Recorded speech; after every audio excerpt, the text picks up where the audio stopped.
Welcome to the JK talk show.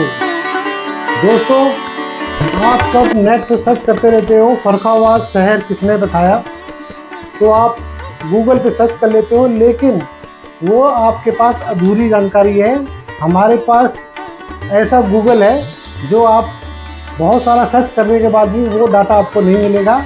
आप उनसे मिलवाऊंगा आपको, तो आइए मिलते हैं उनसे। एक साहित्यकार हैं और एक फौजी भी हैं। आपने फौजी बहुत सारे देखे होंगे, लेकिन एक अलग हटके एक फौजी ऐसे मिलेंगे जो हिंदी साहित्य के एक बहुत बड़े विद्वान हैं। उनसे मिलेंगे और उनके बारे में जानेंगे। आइए मिलते हैं उनसे। नमस्कार सर। नमस्कार। मेरे व्यूवर्स को मेरा सादर प्रणाम। सर, हमारे जो व्यूवर्स हैं, जो दर्शक हैं, उनको आप संक्षिप्त परिचय एक बार दीजिए। जी, जेके जी, मेरा पूरा नाम डॉक्टर रघुनंदन प्रसाद दीक्षित और मैं साहित्य में प्रखर दीक्षित के नाम से ज्ञात हूँ। उनको बहुत सारे अवार्ड भी मिले हुए हैं, तो उनकी एक बहुत खास उपाधि है विद्यासागर उपाधि। वो आपको कैसे मिली और कब मिली? तब मैं सेना में सेवारत था और लगभग मेरी सेवा 15 या 16 वर्ष व्यतीत हो गई। तब मेरे अंदर जागरण हुआ, मैं वो आपको आगे बताऊंगा। तो उस समय से मेरी लंबी साहित्यिक यात्रा चली और 2010 में मैं सेना से सेवानिवृत्त हुआ, लेकिन मेरी जो साहित्यिक यात्रा है वो जारी रही। सैन्य सेवा के बाद में मैंने साहित्य सेवा का व्रत लिया और मैं करा, और ये मुझे 2013 में विक्रमशिला हिंदी विद्यापीठ भागलपुर द्वारा विद्यासागर की उपाधि दी गई, जो कि मानद डीलिट के समकक्ष है। आपने विद्यासागर के बारे में बता दिया, इसके अलावा आपके पास कौन कौन से अवार्ड से सम्मानित हैं आप? मेरे जीवन का सबसे उत्कृष्ट कहें या मेरे जीवन का सबसे अच्छा अचीवमेंट था वो विश्व साहित्य हिंदी सेवा ट्रस्ट द्वारा हिंदी साहित्य की विविध बोलियों में गीत काव्य का कृष्ण काव्य में प्रथम स्थान प्राप्त हुआ, जिसमें मुझे वैजयंती प्रमाण पत्र और उससे संबंधित पुस्तक प्राप्त हुई। अच्छा, इतनी सारी आपको ये उपाधियां मिल गई। आपने एक फौजी आदमी को तो मेरे अंदाज से नहीं सुना हुआ। आपने फौज के बारे में लड़ाइयाँ वगैरह सुनी होगी, बहुत कुछ किया हुआ, लेकिन ये ऐसा नहीं कि फौज की सेवाएं में इन्होंने कोई कमी रखी हो। उन्होंने फौजी सेवाएं लगातार करते रहे और उसके बाद ये अपने समय में ये काम करते रहे। तो जैसे कि आपकी कविता आपने बता रहे थे कुछ, कि पहली कविता आपने कुछ फील्ड में लिखी थी, ऐसी कुछ, क्या उसका रोचक कहानी है? उसकी कहानी यह है कि यूं तो मेरा साहित्यिक यात्रा 1996 में इंदौर मध्य प्रदेश के छावनी क्षेत्र से शुरू हुई।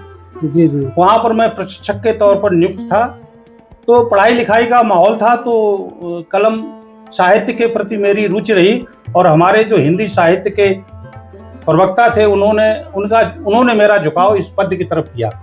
तो वहाँ पर मेरे एक सहकर्मी थे, उन्होंने मुझे प्रोत्साहित किया। मुझे नहीं मालूम उन्होंने क्या मेरे अंदर देखा और बोला कि सर आप लिख सकते हैं, आप लिखिए। तो मैंने कोशिश की, मुझसे नहीं लिखा गया। 2 दिन तक मैंने जिद्दोजहद की, उनके मार्गदर्शन में उन्होंने बताया और मैंने लिखा। अंततः एक देवी स्तुति मैंने लिखी प्रथम, और उसके बाद इसी अंतराल में कारगिल की युद्ध का समय आया, तो मैंने एक गीत लिखा, सिर पर बांधा कफन करके अरदल दफन, मौत आकर मिली और अमर हो गए। यह गीत मेरा वहाँ की विभागीय मैगजीन सिग्नल मैन में प्रकाशित हुआ और वो सेना मुख्यालय तक गया। उस पर मुझे उस समय 1100 रुपये का पारितोषिक मिला, और ये मेरे जीवन साहित्यिक यात्रा का प्रोत्साहन था। और प्रारंभ भी वहीं से प्रारंभ कह सकते हैं आप। जी जी जी। तो आपने वहाँ पे पहले लिखी, वो वहाँ के फौज वाली में प्रकाशित हुई। इसके अलावा आपका कहाँ पे प्रकाशन हुआ आपका कविता का, पहली वाली का? जब वो प्रकाशित हो गई तो मेरा मनोबल बढ़ा।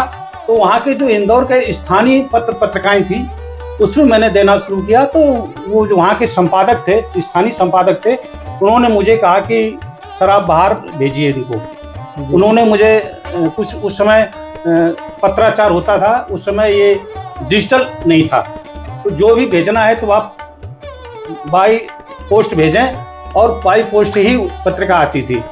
तो 99 से लेकर लगभग 2003 या 4 तक हिंदी प्रदेशों के अंदर 8 से 10 पत्रिकाओं में छपता है। यहाँ तक कि आंध्र प्रदेश, कर्नाटक के हिंदी पत्रिकाओं में भी मेरा आर्टिकल छपा है। अरे बहुत बढ़िया। और इसी के साथ मैं और जोड़ दूं आपको कि जब मेरी सेवा समाप्त हो रही थी, उस समय मैं पूर्वोत्तर में पोस्टेड था। वहाँ के स्थानीय समाचार पत्रों में मेरा संपादकीय पेज पर आलेख छपते थे। अच्छा, बहुत बढ़िया।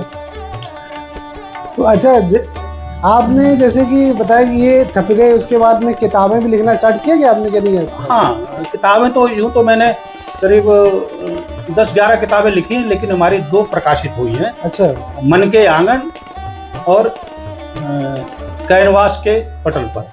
साथ ही मैं ये बताऊं कि मेरी यात्रा जो है, साहित्यिक यात्रा अनवरत आज भी जारी है। तो अभी मैं इस समय कन्नौजी बोली पर काम कर रहा हूँ, और साथ ही मैंने गीता, श्रीमद् गीता का काव्य अनुवाद किया है 18 अध्याय का। अरे बहुत बढ़िया, बहुत बढ़िया। अभी आप सोच रहे होंगे कि इतने पढ़े लिखे, इतने बड़े साहित्यकार फौज में कैसे? आप ये सोच रहे होंगे वो भी कि इन्होंने पहले पढ़ाई की होगी बहुत अच्छी, और पढ़ने के बाद में फौज में गए होंगे। तो अभी आप जानकर अचंभा कर लेंगे कि ये फौज में भर्ती हुए थे, केवल हाई स्कूल पास करके फौज में भर्ती हुए थे, 12वीं की पढ़ाई कर रहे थे। तो अभी जानते हैं वो कहानी क्या है कि एक 12th वाला बंदा एक साहित्यकार कैसे बन गया। जेके जी, आपको खोद कर बात निकालने की बड़ी अच्छी आपके पास में जुगत है। आप अंदर की बात बाहर ले आते हैं। ये तो मेरे शायद मुझसे पहला सवाल आपने किया है। आप पहले ऐसा व्यक्तित्व है जिन्होंने मुझसे ये बात पूछी, आज तक किसी ने नहीं पूछी। खैर, मैं आपको बताता हूँ। सन 1974 मेरे पिताजी का देहावसान हो गया और हम लोग गांव आ गए। और उस समय सभी के पास में ग्रामीण क्षेत्र में इतना साधन संसाधन नहीं होता था, स्कूल दूर हुआ करते थे और पढ़ाई संघर्षों के साथ होती थी। अच्छे विद्यालय में मेरा प्रवेश हुआ, पढ़ाई की, हमारे भाई साहब भी हमारे साथ पढ़ते थे, उन सभी का सहयोग मिला। मार्च 1980 में भर्ती हुआ। अचानक वो रैली आई थी, परीक्षा के 6 दिन शेष थे। मैं उस गांव वालों के साथ, लड़कों के साथ गया और उसमें भर्ती हो गया अनायास।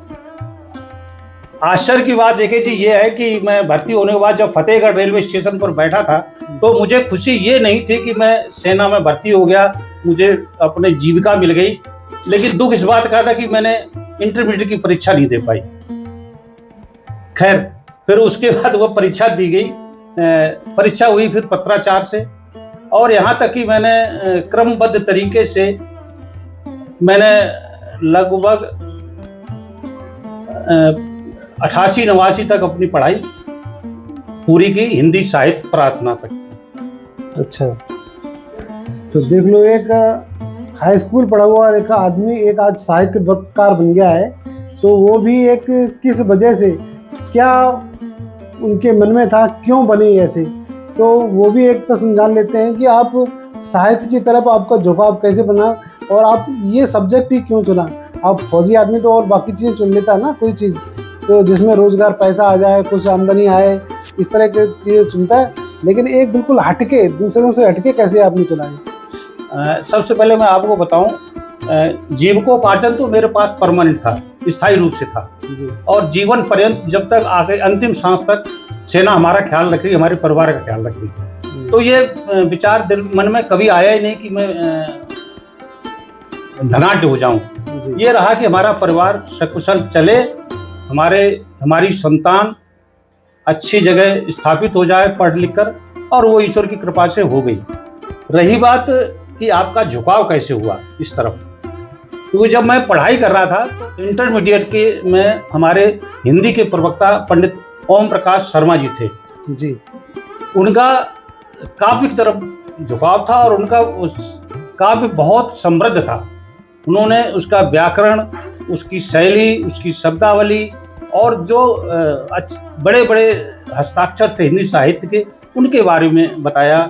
केशव, भूषण, सूर, कबीर, जायसी, महादेवी, हजारी प्रसाद द्विवेदी, रामचंद्र शुक्ल, स्पेशली काव्य के प्रति उनका बहुत झुकाव था। और उन्होंने, जब मैं लिखने लगा, मतलब पढ़ने की तरफ मेरा झुकाव, तो उन्होंने अच्छी तरह पढ़ाते थे, तो वो बीजारोपण हो गया। लेकिन व्यावसायिक जीविकोपार्जन का व्यवधान आया तो वो ऊसर के बीज की तरह रहा।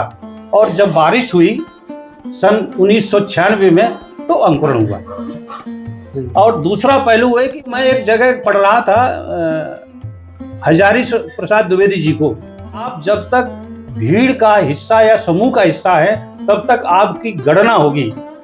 आप 10 होंगे, 5 होंगे, 20 होंगे, 50 होंगे, 100 होंगे, लेकिन जब आप भीड़ से अलग होंगे, तब आप राम सिंह होंगे, राम सहाय होंगे, बलवीर सिंह होंगे, राम निवास होंगे, छोटे लाल होंगे, लेकिन आप भीड़ के अंदर सिर्फ एक गिनती होंगे।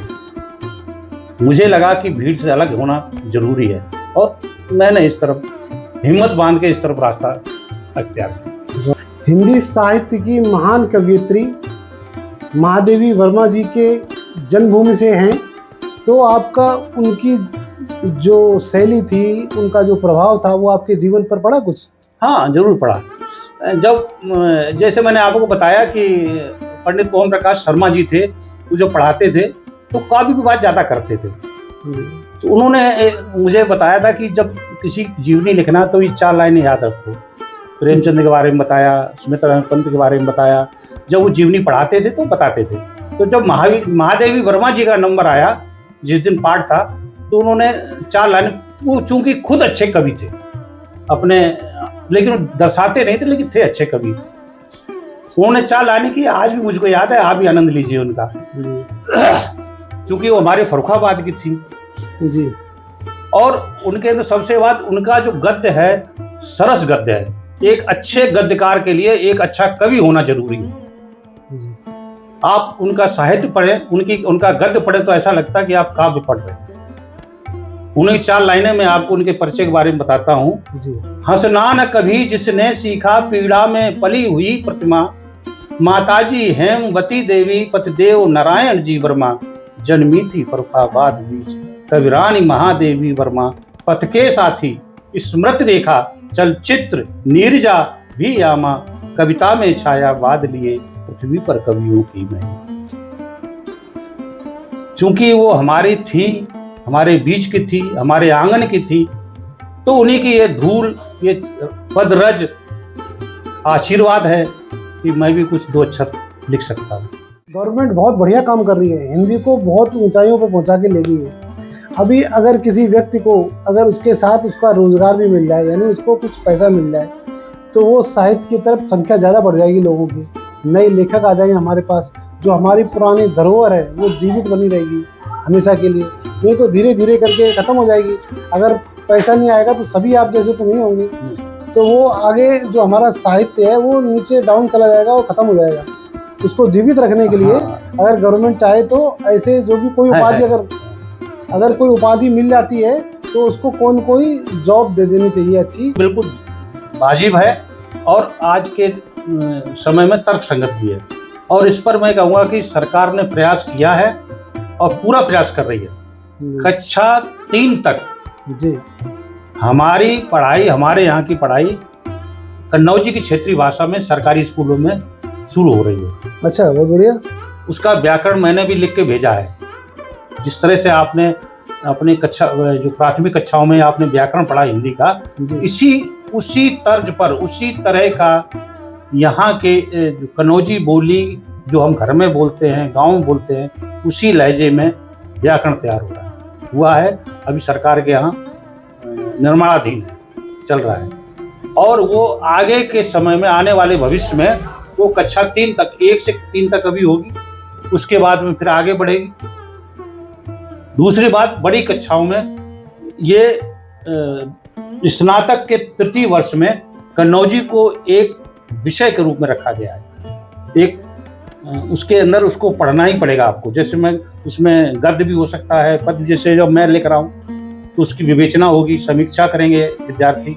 जब समीक्षा करेंगे तो आप पढ़ेंगे भी उसको। उसमें जैसे आपने कहा कि कुछ उपाधि मिलेगी, जब आप उस जोड़ेंगे तो आपने अगर कन्नौजी विषय के साथ, कन्नौजी हिंदी के साथ में अगर आपने परीक्षा स्नातक की पास की है तो आप परास्नातक में भी कन्नौजी पर आप काम करेंगे। और अच्छी बात ये आपको बताऊं, आज की तारीख में हमारे यहाँ के फतेहगढ़ की एक बेटी है, वो कन्नौजी लोकोक्तियों और कहावतों पर शोध कर रही है। इस समय 4 शोध चल रहे हैं। अच्छा। फर्रुखाबाद और कन्नौज के बीच में 4 शोध चल रहे हैं जो कन्नौजी बोली पर है। और उसमें मेरा भी योगदान है। वो हमारे पास आते हैं, हमसे पूछते हैं तो जो हम बता पाते हैं। मैंने अभी कन्नौजी मुहावरों की लोकोक्तियाँ कम से कम 1000 लोकोक्तियाँ इकट्ठी की। और बच्चों का कन्नौजी में नाटक लिख रहा हूँ। 8 नाटक लिखे बच्चों के लिए, बाल नाटक कन्नौजी में। अरे बहुत बढ़िया। तो जो आप करेंगे तो आपको धनोपार्जन होगा। जी जी। और ये आगे चल के जब मैंने आपको इतनी बात बताई, विषय वस्तु बताई, तो आवाज जरूरी है कि ये जब आप किताब लिखेंगे तो किताब लगेगी। साधना है, तपस्या है। हाँ, नहीं, मेरा कहने का मतलब यही था कि जो हमारी बोली है वो विलुप्त ना जाए, उसके लिए गवर्नमेंट को भी कुछ ना कुछ वैकेंसी, जैसे कि आपने बोल दिया, या सब्जेक्ट तो लेके आ रहे हैं नीचे से कि वहाँ पढ़ेंगे, तो साथ ही साथ इसका भी ध्यान रखें कि इनको वैकेंसी भी रिलीज करें, ताकि वो अगर वो अपनी जगह शिक्षक होंगे तो ये साहित्यकार आगे आगे बढ़ के अभी जैसे आपने बोला कि जैसे मैंने आपको बताया कि 4-5 लोग पीएचडी कर रहे हैं। अब इससे पहले 3 लोगों ने पीएचडी की है। एक संतलाल अनिल है, एक शिवा पांडे हैं मैनपुरी की, और एक जगदीश व्योम रायगंज के। 3 लोगों ने पहले पीएचडी की कन्नौजी पर। जी। उन किसी का लोक संस्कृति पर है, किसी का गीतों पर है, लोकगीत पर है। ये जो हो रही है, इसके बाद जब इनकी नौकरी लगेगी, ये प्रोफेसर बनेंगे, अध्यापक बनेंगे, तो कन्नौजी के ही तो बनेंगे ना। जी जी।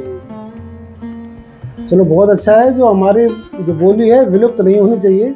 और एक चीज मैं आपको इसी के साथ बताऊं, जो आपने कन्नौजी की बात की, तो आपको विस्मृत ना हो जाए तो, और अब आपके व्यूवर्स को भी बताना चाहूंगा, आपको जानकर अच्छा लगेगा कि मैंने सोचा कि पहले ढूंढा जाए, उनका अनुसंधान हो कि कन्नौजी के पहले कवि कौन थे।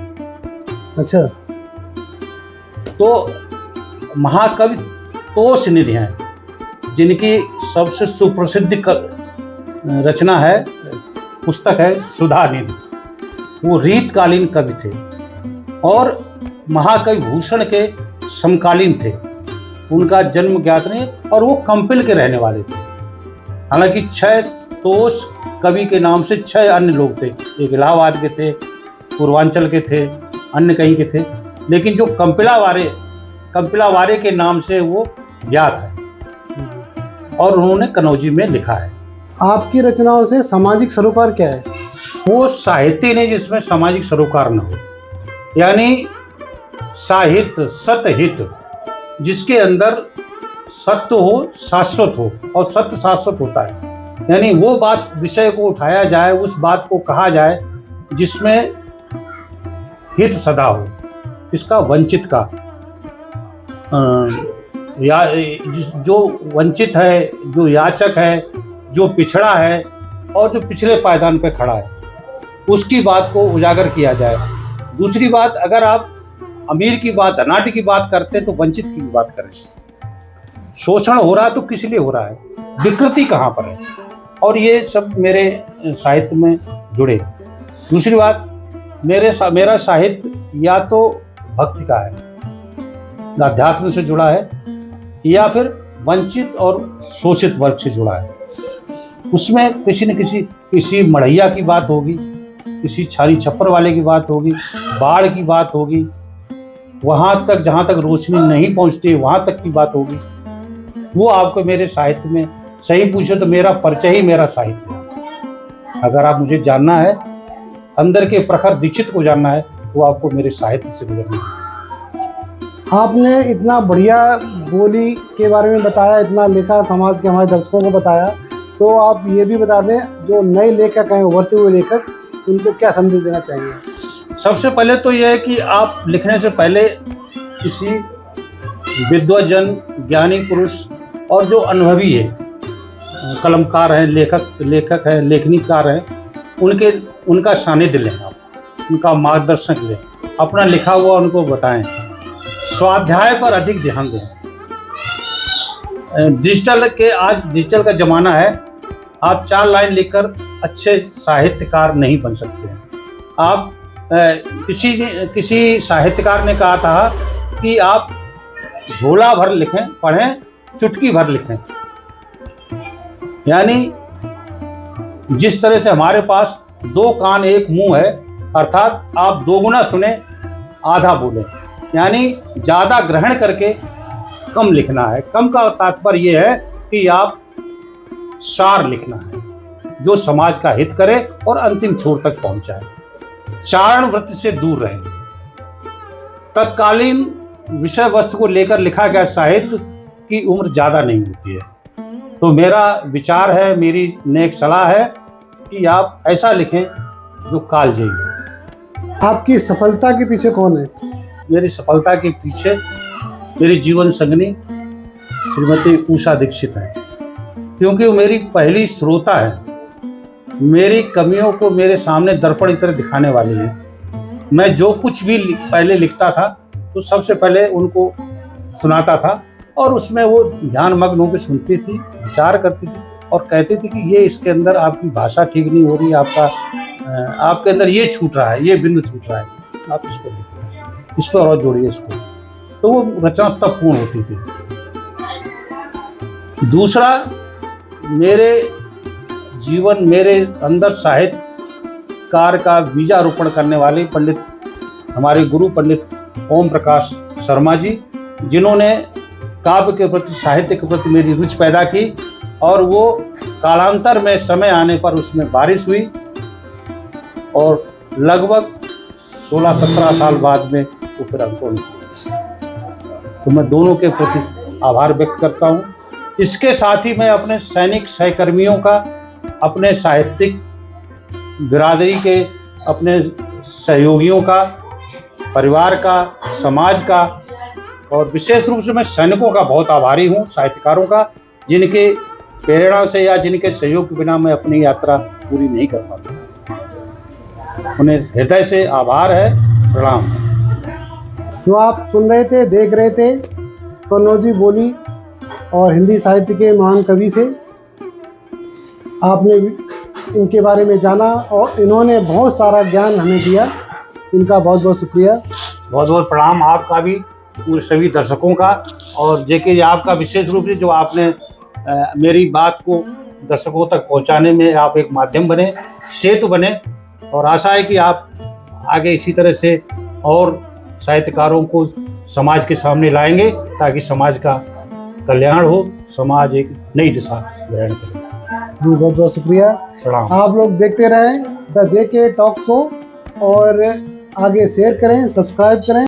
फर्रुखाबाद की पूर्ण जानकारी, जिसमें नदियां, मंदिर, प्रशासन, शासन, मुगल शासन, सब कुछ होगा, जिसमें A to Z जानकारी मिलेगी। देखना बिल्कुल न भूलें भाग 2 को, जिसमें दे रहे हैं बिल्कुल सटीक जानकारी डॉक्टर प्रखर दीक्षित।